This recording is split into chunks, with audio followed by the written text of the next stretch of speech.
Dober dan in prijazen sončen pozdrav v naši oddaji za zdravje.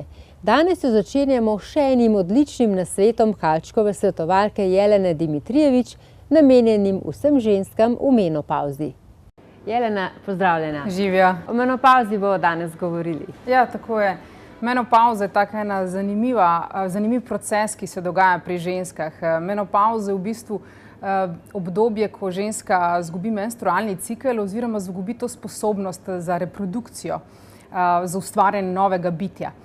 Ponavadi se to zgodi tam med 45 in 55 letom starosti, lahko je tudi recimo prej, ampak marsikdo misli, da je menopavza v bistvu bolezen, tako je nekako tudi tretirajo kot bolezen, čeprav to dejansko ni.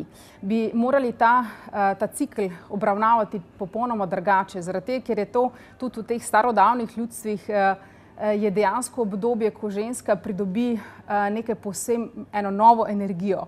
Recimo postane bolj modra, bolj instinktivno deluje, bolj je kreativna in je to fenomenalen čas, da recimo pogledamo, kaj se dogaja znotraj nas. Zdaj, poanta v tem je, da v bistvu je zraven še nekaj simptomov, enih imajo več, enih imajo manj.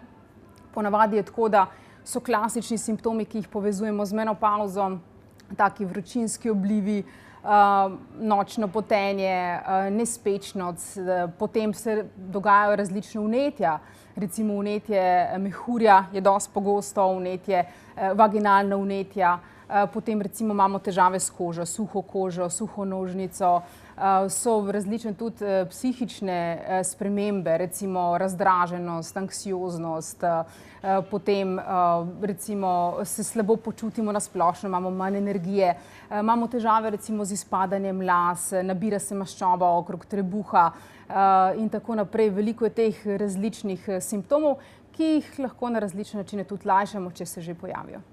Prehrana je zelo pomembna. Ja, vsekakor. Prehrana je seveda najbolj pomembna. Tukaj moramo biti pazljivi, da je čim več bazične hrane v naši prehrani, zaradi tega, ker v bistvu ne želimo izgubljati kalcija, ker se ponavadi to dostikrat zgodi, kakšna osteopenija, osteoporoza v času menopavze in zaradi tega moramo uživati živila, ki so res bogata s kalcijem.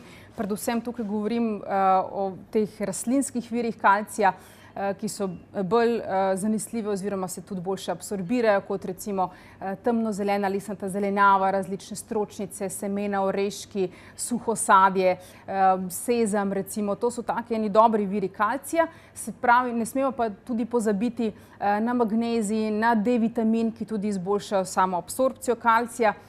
Hrana mora res biti raznovrstna, mora biti polnovredna, predvsem sestavljena iz sadja, zelenjave, stročnic in žit, hkrati nekaj semen, oreškov, kalčkov, mikrozelenja, čim manj naj v prehrani živil živalskega izvora. Semena pa tudi, kot je recimo laneno seme, izjemno koristno, zaradi tega, ker tudi vsebuje dosti fitoestrogenov. Soja, izdelki iz soje, se pravi poudarek je dejansko na stročnicah, ker vsebuje več fitoestrogenov. Omenila si prehranska dopolnila, zelišča, začimbe, s tem si lahko pomagamo. Ja, seveda, v bistvu moramo biti tudi pazljivi, da vnesemo zadostno količino omega-3, ki tudi bojo zmanjšali potencialna vnetja, ki lahko nastanejo v tem času.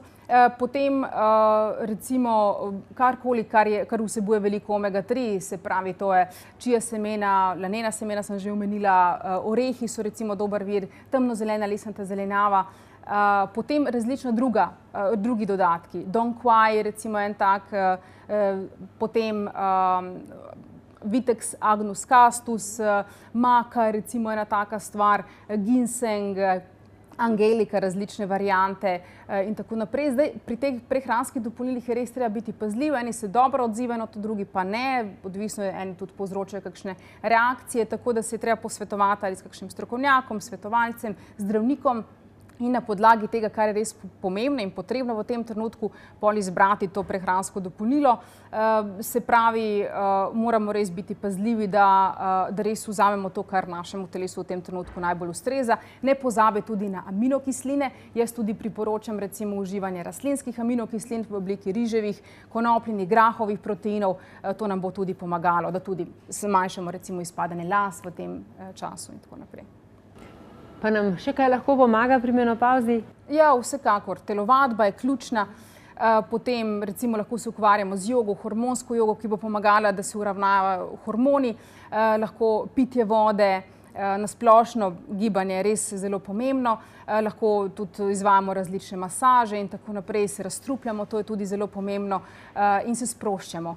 Nivo stresa mora biti res na nizki ravni, pa tudi uživanje, recimo izognemo se uživanju alkohola, kajenju, pitju kave, to tudi vse lahko pomaga.